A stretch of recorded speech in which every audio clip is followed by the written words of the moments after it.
حضرت رابعہ بصری رحمۃ اللہ علیہ اور چور کا واقعہ۔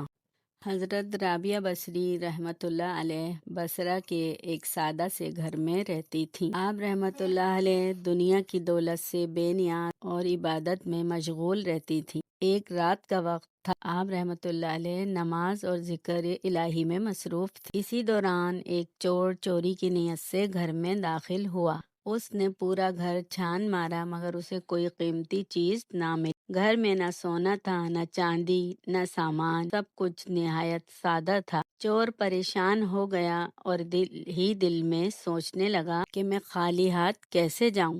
آخر اس کی نظر ایک پانی کے مٹکے یعنی لوٹے پر پڑی۔ اس نے سوچا کم از کم یہی لے چلوں، مگر جب وہ مٹکا اٹھا کر باہر جانے لگا تو دروازہ نہ ملا۔ جتنا کوشش کرتا دروازہ غائب ہو جاتا۔ چور گھبرا گیا، اس کے دل میں خوف پیدا ہوا۔ آخر اس نے حضرت رابعہ بصری رحمۃ اللہ علیہ کو عبادت میں مشغول دیکھا تو بہت عاجزی سے بولا، اے نیک خاتون، میں چور ہوں، چوری کی نیت سے آیا تھا مگر اب راستہ نہیں مل رہا، براہ کرم کوئی راستہ بتا دیں۔ حضرت رابعہ بصری رحمۃ اللہ علیہ نے نہایت پرسکون سے فرمایا، اے شخص، تم اللہ کا راستہ چھوڑ کر آئے تھے، اس لیے راستہ بھول گئے، پہلے اللہ کی طرف لوٹ آؤ۔ پھر آپ رحمۃ اللہ علیہ نے اسے وضو کرنے کا کہا اور 2 رکعت نماز پڑھنے کا مشورہ دیا۔ چور نے وضو کیا، نماز پڑھی اور جیسے ہی وہ نماز سے فارغ ہوا،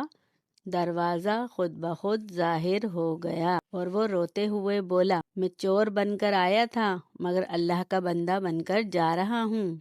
یوں وہ شخص سچے دل سے توبہ کر کے چلا گیا۔ اللہ کے نیک بندوں کی صحبت دل بدل دیتی ہے۔ گناہ سے نکلنے کا راستہ توبہ ہے۔ اللہ جسے چاہے ہدایت دیتا ہے ایک لمحے میں۔